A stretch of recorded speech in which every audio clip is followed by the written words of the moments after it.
ekonomi Allah. Pokoknya bicara mengenai ekonomi Allah terhadap gereja. Ini kita lihat apa sih yang Paulus tulis kepada Timotius. Ada pendahuluan ekonomi Allah, perlawanan dengan ajaran lain ya.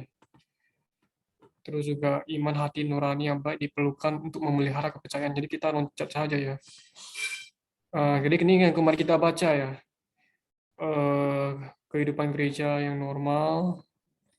Terus setelah gereja itu normal, maka ada susunannya, ada administrasinya, ada penilik, penatua ya. Terus ada diaken. Nah, jadi hari ini ya kita baca lanjutannya ya. Di poin ke-7 sama 8 sama satu lagi 9 ya. Oke, kita langsung mulai baca aja ya. Kita baca poin bersama sama-sama, terus satu orang satu ayat sesuai yang sudah ada di chat ya. Kita sama-sama baca. 7. Fungsi gereja. Rumah Allah yang hidup, tiang dan dasar kebenaran. Ayat 14, semuanya itu kutuliskan kepadamu, walaupun kuharap segera dapat mengunjungi engkau. Amin. Jadi, jika aku terlambat, engkau sudah tahu bagaimana orang harus hidup sebagai keluarga Allah, yakni jemaat dari Allah yang hidup, yang menopang dan dasar kebenaran. Sesungguhnya agunglah rahasia ibadah kita. Dia yang telah menyatakan dirinya dalam rupa manusia, dibenarkan dalam roh yang menampakkan dirinya pada malaikat-malaikat, diberitakan di antara bangsa-bangsa, yang dipercayai di dalam dunia, diangkat dalam kemuliaan. 8. Nubuat tentang kemerosotan gereja. Tapi Roh dengan tegas mengatakan bahwa pada waktu-waktu kemudian ada orang yang akan murtad, lalu mengikuti roh-roh penyesat dan ajaran setan-setan. Oleh tipu daya pendusta-pendusta yang hati nuraninya memakai cap mereka.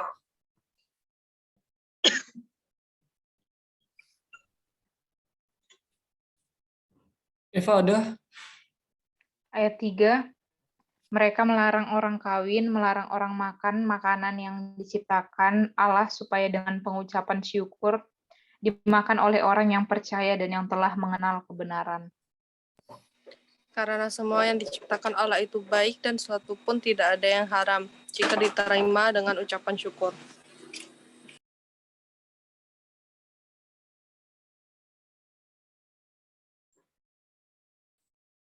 Lainnya nggak ada. Oh, berarti lanjut lagi. Amin. Sebab semuanya itu dikuduskan oleh firman Allah dan oleh doa. 9. Minister Kristus yang baik. Oke. Dengan selalu mengingatkan hal itu kepada saudara-saudara seiman kita, engkau akan menjadi seorang pelayan Kristus Yesus yang baik, terdidik dalam pokok iman kita, dan dalam ajaran sehat yang telah kau ikuti selama ini.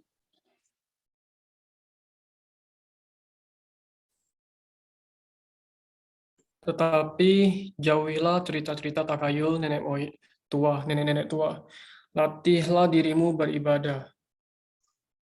Latihan jasmani terbatas gunanya, tetapi ibadah itu berguna dalam segala hal, karena mengandung janji, baik untuk hidup ini maupun untuk hidup yang akan datang.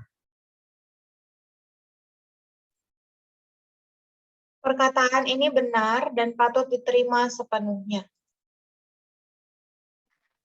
10. Itulah sebabnya kita berjeripaya dan berjuang, karena kita menaruh pengharapan kita kepada Allah yang hidup, juru selamat semua manusia, terutama mereka yang percaya. Beritakanlah dan ajarkanlah semuanya itu. Kalian ada? Amin. Jangan seorang pun menganggap engkau rendah karena engkau muda. Jadilah teladan bagi orang-orang percaya dalam perkataanmu, dalam tingkah lakumu, dalam kesetiaanmu, dan dalam kemurnianmu. Sementara itu, sampai aku datang bertekun dalam membaca kitab-kitab suci, telah membangun dan mengajar. Jangan lalai dalam mempergunakan karunia yang ada padamu, yang telah diberikan kepadamu melalui nubuat dan dengan penumpangan tangan sidang penatua. Perhatikanlah semuanya itu, hiduplah di dalamnya supaya kemajuanmu nyata kepada semua orang.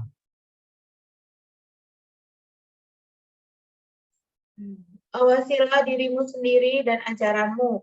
Bertekunlah dalam semuanya itu, karena dengan berbuat demikian engkau akan menyelamatkan dirimu dan semua orang yang mendengar engkau. Amin. Amin. Kita baca sampai di sini ya. Apakah ada yang mau sharing?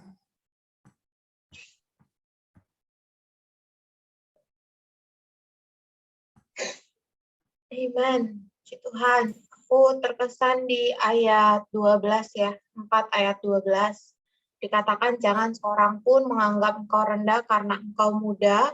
Jadilah teladan bagi orang-orang percaya dalam perkataanmu, dalam tingkah lakumu, dalam kasihmu, dalam kesetiaanmu, dan dalam kemurnianmu. Jadi di sini kan sebenarnya Paulus ini kasih tahu si Timotius ya, karena pada saat itu Timotius masih muda, tapi Timotius harus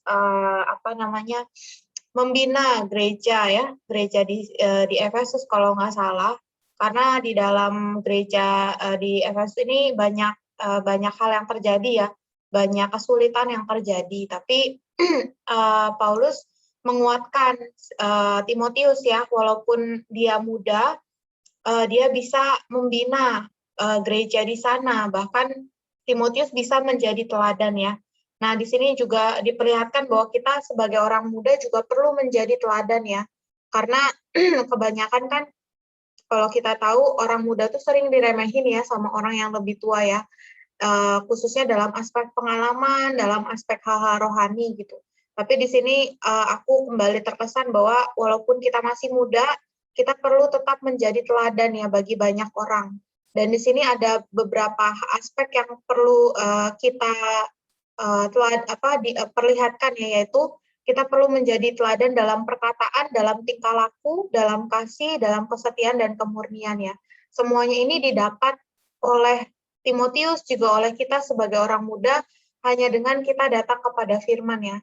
Karena hanya firman yang bisa menguduskan kita, hanya firman yang bisa membawa kita itu menjadi teladan bagi banyak orang di luar sana.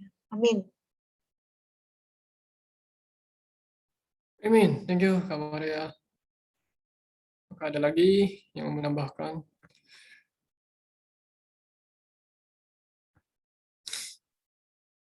Oke. Kalau nggak ada, aku coba ya. Ya aku terjamah sih, terberkati di ayat yang mengatakan bahwa ayat 8 ya, latihan jasmani terbatas gunanya. Tetapi ibadah itu berguna dalam segala hal, karena mengandung janji, baik untuk hidup ini maupun untuk hidup yang akan datang.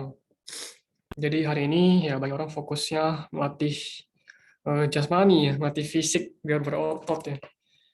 Ya itu berguna sih, cuman di sini dikatakan terbatas gunanya. Memang masih ada gunanya, ya tapi nggak banyak, terbatas. Ya paling untuk hidup ini aja, bukan nggak bisa untuk hidup yang akan datang. Karena kita manusia hidup terbatas. Tapi di sini katakan ibadah itu berguna dalam segala hal. Jadi ibadah itu tuh kalau kita baca ayat sebelum kan juga bicara mengenai ibadah ya. Di ayat 16 sesungguhnya agunglah rahasia ibadah kita. Jadi sebenarnya kata ibadah itu apa sih? Ibadah itu bukan hanya mengacu kepada kesalehan ya. Jadi kita berbuat saleh seperti yang kemarin kita bahas, laki-laki harus berbuat apa, perempuan harus berbuat apa. Terus untuk menjadi panatua dan untuk menjadi penilai dan diaken itu bagaimana syarat-syaratnya. Nah, baru hari ini kita bicara mengenai gereja. Jadi apa itu sih ibadah sih? Kan di ayat 16 tadi dibilang katakan rahasia, sungguh agunglah rahasia ibadah kita. Nah, jadi nggak hanya mengacu kepada kesalehan, tetapi mengacu kepada Kristus dinyatakan di dalam daging, sesuai dengan konteks pasal 3 ayat 16 itu ya. Artinya ya apa yang kita lakukan ya Kristus itu diperhidupkan. Kristus itu dinyatakan. Kalau kita baca catatan kakinya, kata latihlah dirimu ibadah kan itu. Kristus diperhidupkan dari diri kita sebagai penyataan Allah dalam daging. Nah, penyataan Allah dalam daging kan ditulis di dalam 3:16. Ketika Allah dinyatakan di dalam daging, itulah ibadah. Itulah kita melatih diri kita itu beribadah, melatih untuk kita memperhidupkan Kristus. Ya, artinya inilah berguna, bukan untuk sekarang ini gitu, tapi untuk hidup yang akan datang. Ini kembali mengingatkan aku bahwa ya apapun yang aku kerjakan di sini itu ya terbatas gunanya. Aku perlu melatih diriku beribadah. Ya gak hanya melatih otot fisik tapi juga otot rohani. Ya supaya ya apa yang aku kerjakan itu berguna dalam segala hal, gak cuma terbatas tapi berguna dalam segala hal. Baik untuk sekarang ini maupun untuk hidup yang akan datang. Amin. Adakah yang mau menambahkan lagi? Amin. Aku mau nambahin dikit. Maaf Pak ya. Di pasal 4 ayat 14 sampai 16.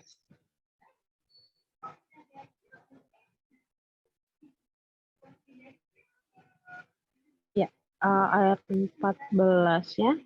Jangan lalai dalam mempergunakan karunia yang ada padamu, yang telah diberikan kepadamu melalui nubuat dan dengan penumpangan tangan sidang penatua. Nah, ayat 15-nya, perhatikanlah semuanya itu, hiduplah di dalam supaya kemajuanmu nyata kepada semua orang. Nah, ayat 16-nya, awasilah dirimu sendiri dan ajaranmu, bertekunlah dalam semuanya itu, karena dengan berbuat demikian, engkau akan menyelamatkan dirimu dan semua orang yang mendengar engkau. Amin. Di 3 ayat itu aja sih, Pak. Thank you. Amin. Thank you, Helen. Apakah ada yang mau menambahkan lagi? Amin. Aku menikmati yang ayat 7, tetapi jauhilah cerita-cerita tahayul nenek-nenek tua, latihlah dirimu beribadah. Di catatan kakinya itu, dalam artian cerita-cerita tahayul itu perkataan yang bercampur baur dengan dunia, berlawanan dengan perkataan yang kudus. Dan dari sini aku menikmati untuk melatih diri beribadah, yang berarti melatih roh untuk memperhidupkan Kristus dalam hidup sehari-hari. Amin.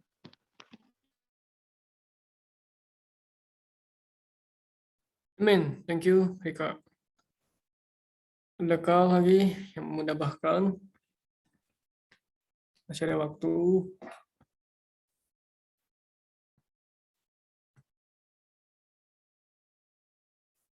Apakah ada? Saya boleh deh sedikit. Jadi teman-teman, malam ini saya kembali melihat bahwa satu perkara, sebagai manusia kita semua tidak lepas dari namanya dosa, karena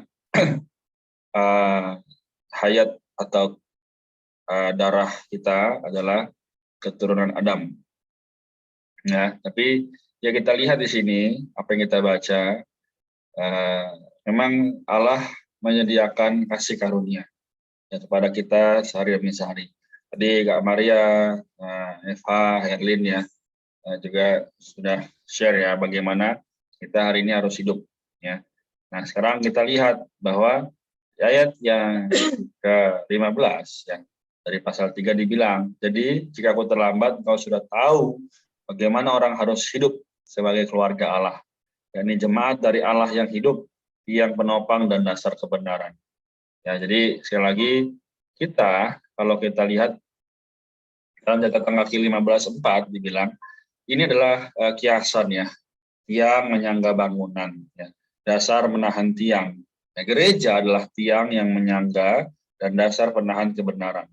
Hari ini kita lihat apakah saya atau diri kita masing-masing sudah mengacu kepada kebenaran ini. Ya, juga kita lihat apakah sudah banyak diri kita diisi oleh kebenaran. Nah, sehari-hari memang saya atau kita masing-masing ada kegiatannya, sibukan, kuliah, kerjaan, pelayanan. Tapi semua itu bisa namanya menggantikan segala sesuatu yang seharusnya. Ya, Saya lihat di sini ambil contoh ya. Ini ada botol ya. Jadi ini botol kalau bisa diumpamakan adalah kita, karena kita adalah bejana ya kan. Nah, sebenarnya kebenaran itu adalah apa? Air minum. Ya. Nah, botol ini diisi oleh apa? Harusnya oleh air. Tapi bisa saja botol ini diisi oleh pensil, bolpen, ya duit, apapun itu bisa. Nah, benar nggak itu? Tidak. Nah, hari ini banyak sekali di antara orang-orang muda yang saya lihat dan kebanyakan hari ini terjadi adalah sosial media begitu banyak memasuki. Ya, entah itu bisnis, entah itu pekerjaan, perkuliahan, ya, lomba dan sebagainya. Harus hati-hati karena kita tinggal di dalam zaman yang semakin gelap kalau kita melihat dalam situasi hari ini. Nah, sekarang gimana? Nah, di pasal 4 dibilang sudah sangat jelas ya, membuat tentang kemerosotan gereja. Wow, jadi sebenarnya kemerosotan itu sudah terjadi sejak zaman Timotius. Ya. Nah, hari ini kemerosotan itu semakin hilang atau semakin jadi? Ya, semakin jadi. Nah, maka katakan apa? Di ayat yang kelima seharusnya dibilang, sebab semuanya itu dikuduskan oleh firman Allah dan oleh doa. Nah, jadi kita lihat ya, dua perkara, firman Allah dan doa. Sekali lagi, bagaimana kehidupan kita? Apakah dibangun di atas dasar firman Allah dan doa, atau yang lainnya? Nah, ini yang saya dapatkan. Jadi moga teman-teman kita boleh ya menjadi orang-orang muda yang semakin sadar bahwa hari ini I am the church ya, we are the church. Ya, kita adalah gereja, jadi yang menopang dasar kebenaran, jangan sampai kita ditipu. Amin. Demikian. Terima kasih. Amin. Puji Tuhan, aku juga menikmati di ayat ke-6. Di Romawi 9 itu kan dibilang minister Kristus yang baik.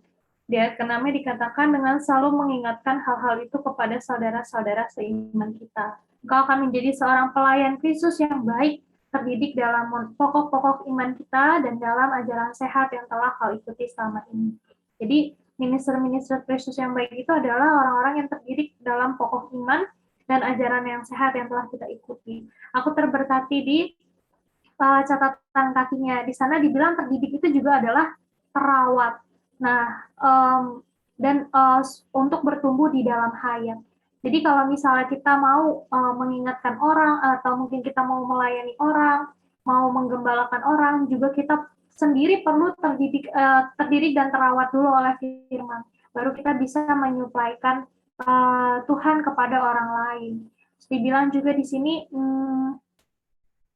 dikatakan ajaran sehat yang telah kau ikuti selama ini. Jadi kita mau membawa orang kepada Tuhan, ya kita juga perlu mengikuti dia dengan ketat terlebih dahulu. Jadi semuanya ini sebenarnya yang kita terapkan atau yang kita suplaikan ke orang terlebih dahulu harus kita nikmati, baru bisa kita suplaikan kepada orang-orang di sekeliling kita. Puji Tuhan.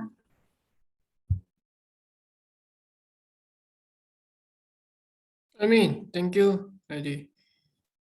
Thank you, Kak Ray juga. Adakah lagi yang mau menambahkan? Ada? Saya hitung ya. 1, 2, 3. Oke, sudah nggak ada ya. Oke, kita segera tutup ya. Ya, kemarin kita bicara apa ya, secara praktis ya, kita harus bagaimana sebagai perempuan, sebagai laki-laki, terus juga dalam gereja administrasinya bagaimana. Nah, setelah kita bicara mengenai itu, maka kita lanjut bacaan hari ini tuh standarnya lebih tinggi. Gereja itu seperti apa sih? Nah, gereja itu kan dikatakan sebagai keluarga Allah, jemaat dari Allah yang hidup. Jadi Allah kita adalah Allah yang hidup. Terus juga gereja adalah tiang penopang dan dasar kebenaran. Itu bukan kata-kata yang sekali, itu standarnya tinggi sekali. Jadi gereja harus menopang dan menjadi dasar kebenaran. Kalau nggak ada gereja, maka kebenaran itu siapa yang topang? Dasarnya mana gitu. Dan selanjutnya dikatakan bahwa gereja itu adalah ekspresi dari Allah ya, di mana Allah itu dinyatakan di dalam daging ini adalah ibadah. Nah, kita lihat urutannya aneh ya sebenarnya, agak berbeda ya. Tapi sebenarnya enggak, ini normal. di urutannya begini, dia dinyatakan, dia itu Kristus ya, yang telah menyatakan dirinya dalam rupa manusia. Jadi Kristus ya, ini mengacu kepada Kristus. Allah yaitu dalam Kristus menyatakan diri dalam rupa manusia, dibenarkan dalam roh, terus menampakkan diri kepada malaikat-malaikat. Nah, setelah menampakkan diri baru diberitakan kepada bangsa-bangsa, di antara bangsa-bangsa yang dipercaya di dalam dunia, diangkat dalam kemuliaan. Harusnya kan diangkat kemuliaan itu nggak di belakang ya. Yang di belakang itu diberitakan harusnya. Tapi kan ini urutannya agak berbeda ya kalau kita baca catatan kakinya. Kalau kita baca catatan kakinya kan dikatakan bahwa harusnya diberitakan dulu baru diangkat dalam kemuliaan. Nah, tapi ini maksudnya apa? Ini bicara mengenai gereja. Jadi gereja nggak hanya mengacu kepada Kristus sebagai kepala, tapi mengacu kepada kita sebagai tubuhnya. Akhirnya kita semua akan diangkat ke dalam kemuliaan pada akhirnya. Nah, setelah Paulus berbicara standarnya begitu tinggi, ya Paulus berbicara mengenai nubuat tentang kemerosotan gereja. Oh, gereja itu akan merosot loh. Inilah yang akan terjadi. Ini sebagai peringatan buat Timotius. Itu zaman dulu sudah ada kemerosotan. Apalagi kita hari ini lebih lagi gitu seperti Kak Rena ya. Nggak lebih baik gitu hari ini. Bahkan ada yang melarang kawin, melarang makan makanan tertentu. Itu sebenarnya adalah ajaran-ajaran setan gitu bilang gitu. Ya yang kita perlu lakukan adalah semuanya ya kita terima, seharusnya kita tahu bahwa semua itu dikuduskan oleh firman Allah dan oleh doa. Jadi semuanya halal gitu. Semuanya ya entah makan, kawin itu harusnya bisa diterima, itu baik gitu, bukan haram. Asalkan itu dikuduskan oleh firman Allah dan oleh doa. Jadi firman Allah ada dasarnya, doa juga ada dasarnya. Nah, selanjutnya juga Paulus mendorong Timotius untuk menjadi minister Kristus yang baik. Kata minister ini sebenarnya diambil dari pelayan Kristus ya. Pelayan Kristus Yesus yang baik. Nah, minister itu ya pelayan sebenarnya. Ada sesuatu yang disalurkan. Ya, minister itu ya berarti kita melayankan sesuatu. Apa yang dilayankan? Yaitu Kristus. Ya, kita perlu menjadi orang yang melayankan Kristus gitu. Nah, melatih diri ibadah. Nah, terus ya inilah yang perlu diperjuangkan oleh Timotius ya. Karena kita adalah menaruh perharapan kepada Allah yang hidup, juru selamat semua manusia, terutama mereka yang percaya. Inilah yang perlu mereka pegang. Tak peduli Timotius muda, ya dia perlu tetap setia melakukan itu. Ya, bertekun dalam itu, membangun, mengajar, membaca kitab suci, ya sampai ya semuanya maju gitu. Jadi inilah pesan Paulus kepada Timotius. Tapi nggak cuma kepada Timotius, juga kepada kita gereja hari ini. Oke, aku sampai di sini ya. Kita boleh tutup dalam doa. Ya mungkin Excel sama Eva ya boleh bantu kita tutup dalam doa ya.